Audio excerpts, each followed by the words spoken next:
राम राम जी। स्वागत है आप सभी का हमारे YouTube चैनल पे।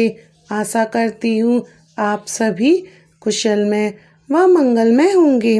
भक्तजनों, आज हम आपको देवशयनी एकादशी की कथा सुनाने जा रहे हैं। भक्तों, भगवान जी की कथा को सदैव पूर्ण सुनना चाहिए, क्योंकि कथा को पूर्ण सुनने मात्र से ही ईश्वर हमारी सभी मनोकामनाओं को पूर्ण करते हैं और हमें पूर्ण फल देते हैं। हमारे हृदय में जो भी इच्छाएं हैं, उन इच्छाओं का ज्ञान करके यदि हम भगवान जी की कथा कहानी को ध्यान से सुनते हैं तो भगवान जी हमारी सभी इच्छाओं को कथा को सुनने मात्र से ही पूर्ण कर देते हैं। इसीलिए ईश्वर की कथाओं को सदैव पूर्ण सुनना चाहिए। भक्तजनों, हिंदू धर्म में एकादशी का व्रत बहुत ही महत्वपूर्ण स्थान रखता है। प्रत्येक वर्ष 24 एकादशियाँ होती हैं। जब अधिक मास या मलमास आता है तब इनकी संख्या बढ़कर 26 हो जाती है। आषाढ़ मास के शुक्ल पक्ष की एकादशी को ही देवशयनी एकादशी कहा जाता है। कहीं कहीं पर इस तिथि को पदनामा भी कहते हैं। सूर्य के मिथुन राशि में आने पर ये एकादशी आती है। इसी दिन से चतुर्मास का आरंभ माना जाता है। इस दिन से भगवान श्री हरि विष्णु क्षीर सागर में शयन करते हैं और फिर लगभग 4 माह बाद तुला राशि में सूर्य के जाने पर उन्हें उठाया जाता है। उस दिन को देव उत्थान एकादशी कहा जाता है। इस बीच के अंतराल को ही चतुर्मास कहा जाता है। एकादशी तिथि भगवान विष्णु को समर्पित है। कहते हैं देवशयनी एकादशी के दिन व्रतों का नियम का पालन करने के साथ साथ ही व्रत कथा भी सुनना अवश्य होता है। मान्यता है कि देवशयनी एकादशी का पाठ करने या सुनने से सभी मनोकामनाएं पूर्ण होती हैं और भगवान श्री हरि का आशीर्वाद प्राप्त होता है। सभी एकादशियों में इस देवशयनी एकादशी का विशेष महत्व होता है।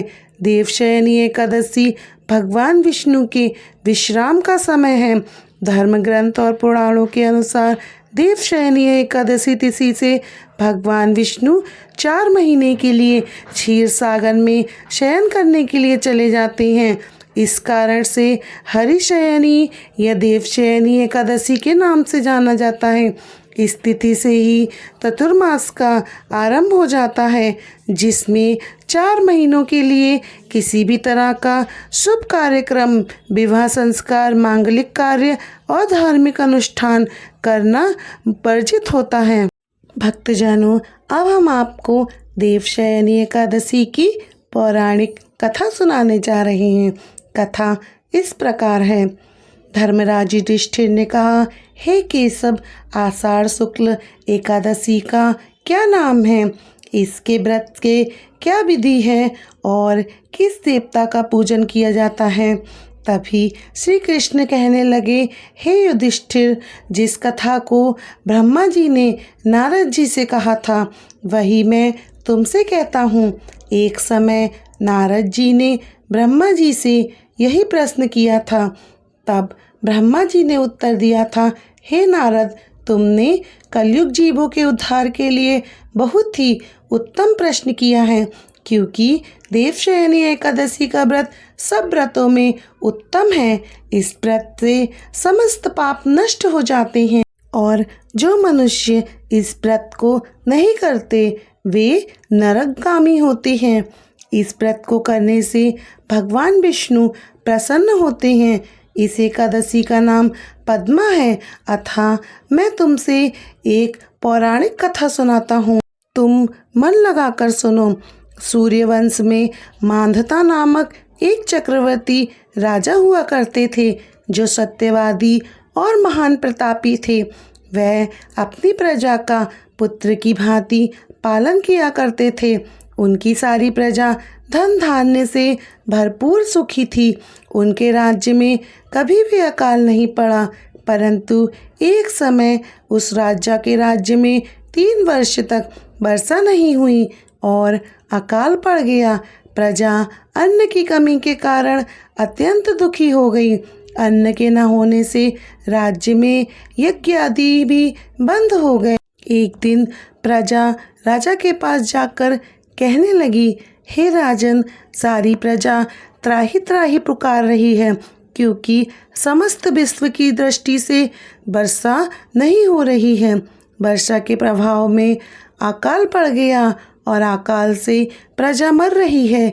इसलिए हे राजन, कोई ऐसा उपाय बताओ जिससे प्रजा का कष्ट दूर हो। राजा मदंता कहने लगे कि आप लोग ठीक कह रहे हैं, वर्षा से ही अन्न उत्पन्न होता है और आप लोग वर्षा न होने से अत्यंत दुखी हो गए हैं।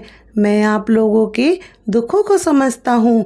ऐसा कहकर राजा कुछ सेना साथ लेकर वन की तरफ चल दिए।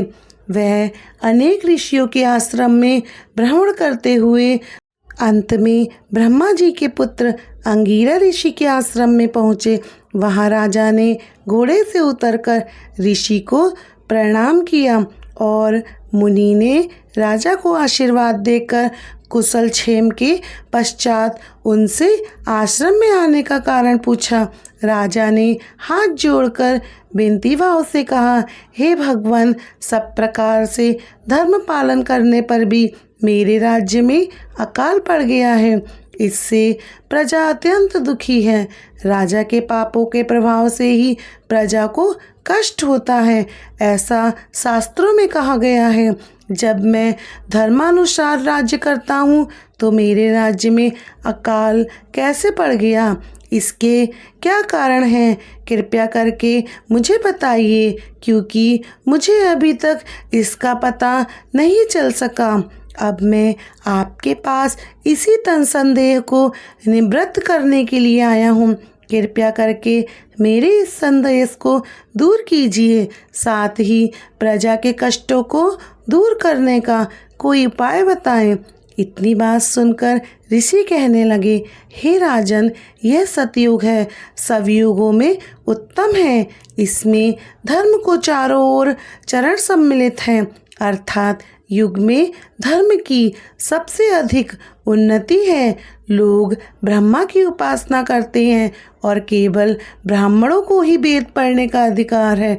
ब्राह्मण ही तपस्या करने का अधिकार रखते हैं। परंतु आपके राज्य में एक शूद्र तपस्या कर रहा है। इसी द्वेष के कारण आपके राज्य में वर्षा नहीं हो रही। यदि आप प्रजा का भला चाहते हो तो उस शूद्र का वध कर दो। इस पर राजा कहने लगे, महाराज, मैं उस अपराध का तपस्या करने वाले शूद्र को किस तरह मार सकता हूँ? आप इस दोष से छुटकारा का कोई दूसरा उपाय बताएं। तब ऋषि कहने लगे, हे राजन, यदि तुम अन्य उपाय जानना चाहते हो तो सुनो। आषाढ़ मास के शुक्ल पक्ष की पद्मा नाम की एकादशी का विधि पूर्वक व्रत करो। व्रत के प्रभाव से तुम्हारे राज्य में वर्षा होगी और प्रजा सुख प्राप्त करेगी, क्योंकि इस एकादशी का व्रत सब सिद्धियों को देने वाला है और समस्त उपद्रवों का नाश करने वाला है। इस एकादशी के व्रत का प्रभाव तुम प्रजा, सेवक तथा मंत्रियों सहित करो। मुनि के वचन को सुनकर राजा अपने नगर को वापस आ गए। उन्होंने विधि पूर्वक एकादशी का व्रत किया। उस व्रत के प्रभाव से वर्षा हुई और प्रजा को सुख पहुंचा। अतः इस मास की एकादशी का व्रत सब मनुष्यों को करना चाहिए। यह व्रत इस लोक में भोग और परलोक में मुक्ति को देने वाला है। इस कथा को पढ़ने और सुनने से मनुष्य के सभी पाप नष्ट हो जाते हैं। भक्तजनों, यह थी देवशयनी एकादशी की व्रत कथा। भक्तों, अब हम आपको देवशयनी एकादशी का महत्व बताने जा रहे हैं। देवशयनी एकादशी को हरिशयनी एकादशी भी कहा जाता है। सृष्टि के संचालक भगवान विष्णु इस स्थिति से 4 महीनों के लिए योग निद्रा में चला जाते हैं। 4 माह की इस अवधि को चतुर्मास कहा जाता है। इस दिन कोई भी शुभ व मांगलिक कार्य नहीं किए जाते हैं। शास्त्रों में बताया गया है, देवशयनी एकादशी से सूर्य, चंद्रमा और प्रकृति के तेजस तत्व में कमी आ जाती है, जिसकी वजह से शुभ कार्यों का शुभ फल नहीं मिलता है। मान्यता है कि चतुर्मास में सभी तीर्थ ब्रज धाम आ जाते हैं, इसीलिए इस अवधि में ब्रज की यात्रा करना बहुत शुभ माना जाता है। इस एकादशी का व्रत करने से, भगवान विष्णु की पूजा अर्चना करने से भी सभी कष्ट दूर हो जाते हैं और धन धान्य की कोई कमी नहीं रहती। साथ ही इस पवित्र तिथि पर दान पुण्य करने से सभी प्रकार के पाप नष्ट हो जाते हैं। भक्तों, अब जानते हैं देवशयनी एकादशी की व्रत विधि। देवशयनी एकादशी के दिन ब्रह्म मुहूर्त में उठकर स्नान व ध्यान से निवृत्त होकर हाथ में अक्षत लेकर व्रत का संकल्प लें। इसके बाद एक चौकी पर लाल या पीला कपड़ा बिछाकर भगवान विष्णु की प्रतिमा या तस्वीर स्थापित करें और चारों तरफ गंगा जल से छिड़काव करें। फिर षोडशोपचार विधि से भगवान विष्णु की पूजा करें। भगवान विष्णु को पीला रंग बहुत प्रिय है, इसीलिए भगवान विष्णु को पीले फूल, पीले फल, पीली चीज़ें अर्पित करें। इसके बाद धूप दीप जलाएं और कथा को सुनें। पूजन के बाद भगवान विष्णु और माता लक्ष्मी की आरती उतारें। भगवान विष्णु सहस्त्र नाम का पाठ करें। भगवान विष्णु का पूजन करने के बाद पीपल और केले के वृक्ष की भी पूजा करें और सामर्थ्य के अनुसार दान पुण्य भी करना चाहिए। देवशयनी एकादशी की तिथि को सायंकाल के समय में भी पूजा की जाती है। अपनी सामर्थ्य के अनुसार सोना, चांदी, तांबा या कागज की मूर्ति बनाकर गायन वादन के साथ विधि पूर्वक पूजन करें। इसके बाद शयन मंत्र का जप करें और सजी हुई सैया पर भगवान का शयन कराएं। इसके बाद रात्रि जागरण करना चाहिए। भगवान का सोना, रात्रि के समय करवट बदलना, संधि काल में जागना और दिन में उठना होता है। भक्तों, यह थी देवशयनी एकादशी की व्रत कथा, महत्व और व्रत विधि। भक्तों, यदि कथा कहने में मुझसे भूल चूक हुई हो तो कृपया करके मुझे क्षमा करें। भगवान विष्णु की कृपा और उनका आशीर्वाद सदैव आप पर बना रहे। भक्तों, यदि कथा अच्छी लगी हो तो इसे अपने परिवारजन और मित्रजनों में ज़रूर शेयर करें, जिससे कि वह भी इस कथा का लाभ उठा सकें और पूर्ण फल प्राप्त कर सकें।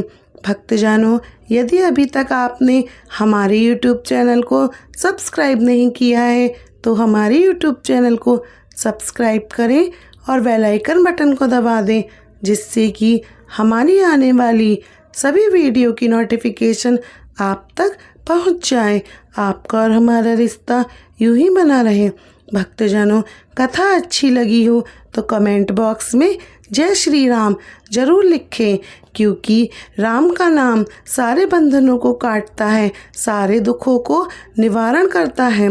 भक्तों, राम का नाम लेने से हमारे जीवन में सुख सुविधा संपन्न आती है। भक्तजनों, इसीलिए राम का नाम हमें सदैव लेते रहना चाहिए। भक्तों, आप सभी को हमारी राम राम जी।